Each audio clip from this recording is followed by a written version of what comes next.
Hi, it's Kendra Hare, dietitian and owner of Radiant Nutrition and Wellness, coming to you today to talk about inflammation. You may have been told to reduce the inflammation in your body, or you may just on your own want to do that for general health and prevention, which I am all for.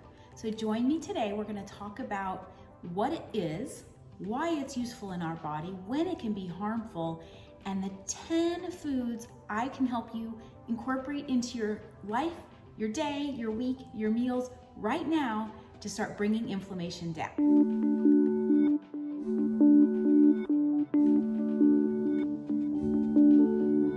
So let's get started. I am here today talking about inflammation. Inflammation is a normal, healthy process in our body. Why is it helpful? Well, picture yourself when you get injured, when you get a cut and you have a red, swollen part on your skin. That is your body's signal telling itself it needs to heal. So your inflammation is doing its job in that case. But what we don't want is for inflammation to take over and always be a part of our body's hyperimmune system. This can lead to things like heart disease, certain types of cancer, pre-diabetes, diabetes, insulin resistance, all the things that go along with that. And even some autoimmune diseases have been linked to inflammation. It's also tied to our healthy gut bacteria. And so in future videos, I'll be talking about all of the things that we can do to really optimize our gut health. So when it comes to food and inflammation, most foods either tend to be anti-inflammatory or pro-inflammatory. And we want more of those anti-inflammatory foods. Now that doesn't mean we can only have to eat them, but if we're eating majority of foods that way, there's room for balance and we can incorporate everything. So what are those foods that are the more pro-inflammatory, the ones that we want to limit? Those foods tend to be the ones that you probably already are familiar with in terms of what we want to keep as treats in our week. Those are the more processed foods, the white flours, the things that have a lot of ingredients on the list. A lot of times there's extra added sugar. Added sugar is a pro-inflammatory ingredient that you can kind of want to moderate in your day. Fried foods are the same way, especially those that you might get in a fast food restaurant. And along with that are those trans fats that are used in fried foods, in processed foods, in even chips and crackers. And we're seeing them decreased, which is great. We're seeing a lot of laws around limiting those because they are an inflammatory ingredient. And so those are the types of things that you probably want to keep as treats in your day. And now let's talk about the foods that really are going to help with your inflammation and bringing it down, which, like I said before, really supports optimal health. And how does it do that? Well, everything is kind of calmed down. So when you think of something like heart disease, typically your arteries are very inflamed when someone has heart disease, whether it's because of their diet, because of genetic factors. But the good news is there's something that you have control over, and that's what you're eating every day. As I love to say, it's always more fun to add foods. So what foods do we want to add?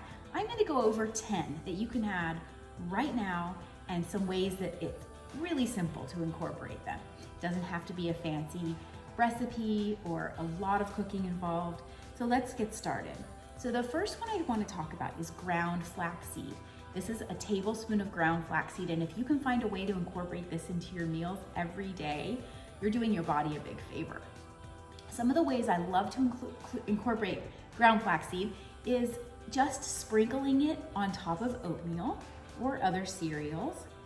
It's great to include in smoothies. You don't even know it's there. You can include it in baked goods. You can actually replace some of the fat and oil because it has that healthy omega-3 fat as well. So ground flaxseed, make sure you are eating it ground. The whole flax seeds just go straight through and you digest them without getting all the benefits. So make sure this is ground for optimal digestion. The next ingredient or food that you can incorporate into your day are seeds. And these are sunflower seeds. I love sunflower seeds as a quick snack. If you start to feel a little hunger coming on, but your next meal isn't for a while, grab a handful of sunflower seeds. you will be amazed at how they keep you full and satisfied without feeling overly full. And they are really, really a great addition to sprinkle onto salads and actually in cereal as well. And then, like I said, just straight out of the jar. If you can eliminate the salt from those, they're even better. But I do like them roasted and salted. The next ingredient I want to talk about is something that you can add, and those are the spices that are anti-inflammatory. So number 3 is turmeric. Turmeric is easy to incorporate and delicious, adds some great flavor. It can be sprinkled onto anything that you really wish. It is so versatile. You could sprinkle it onto fish or chicken. You can incorporate into soups and pastas. It's really just something to just remind yourself to start incorporating it through your day, and it has really been shown to add some great benefits. A lot of the spices that you will find actually do have anti-inflammatory benefits. But number 4, the other one I want to mention today, is ginger. And this is a ground ginger. Ground ginger can also be sprinkled onto oatmeal, into smoothies, into stir fries. And then of course you have your fresh ginger root. I don't have it with me right now, but that's another one to chop up and include in, especially in stir fries and soups and salads. It has an amazing flavor. A great way to use ginger root is also in salad dressings, and it's just so delicious and a great way to reduce the inflammation in your diet. Okay, number 5, let's talk berries. So on my plate right here, I have these beautiful blackberries and blueberries, some of my favorites. Now, we're in the summer season as I'm recording this, so these are abundant. They're on sale, they're beautiful, but that's not always the case through the year. Sometimes in the wintertime, they can be more expensive. And I just wanted to remind you that berries are really a great option to purchase frozen. They can sometimes be less expensive that way. Obviously, they stay good for longer, but they have all the benefits of fresh berries, sometimes even more, because they're picked and frozen right at the peak of their freshness. So their nutrients are at their most at that point. So don't be afraid to incorporate frozen berries into smoothies, into muffins, baked goods, make those cobblers with berries. They're absolutely a power food, and they will definitely reduce the inflammation in your body. Number 6 are our dark leafy greens.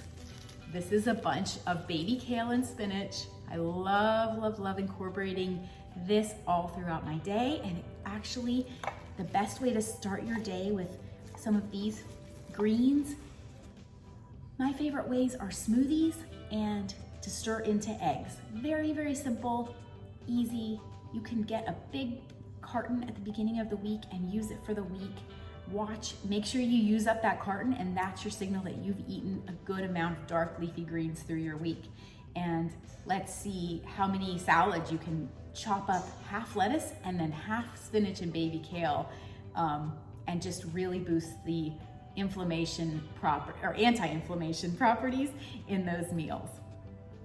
All right, we are on number 7. And number 7, I'm gonna switch over to a beverage.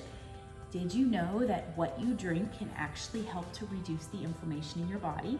So I mentioned sugar before. Some of the sugary caffeinated drinks can really actually increase inflammation.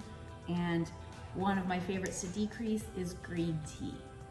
Green tea can be just this green tea bag steeped in water and maybe a little honey to sweeten it. I love matcha. I started using matcha as kind of a mid-afternoon treat about a year ago, and almost every day. It's something that I really enjoy with a little oat milk stirred in. So you can experiment and find something you like. But if you're not already regularly drinking green tea, the properties and the value that this brings to your body are just incredible. One of the big ones, reducing inflammation. Okay, and now I'm on to something that you can use throughout your week I would say at least 2 to 3 times though, you want a good source of fatty fish. This is canned salmon, and I'm showing you this canned salmon because it's so easy. This is wild caught salmon. It's actually from Costco. And I love having this around if I don't have a piece of fresh grilled salmon, or if I want to have a salad for lunch in the middle of the day. I just use about a half a can of this.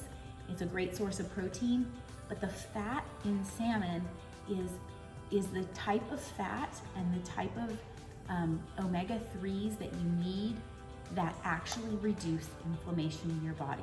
And so if you're not already including salmon, you can use smoked salmon, you can have fresh salmon that you prepare at the beginning of the week and have a couple of times that you have it for lunch through the week. I do love doing that.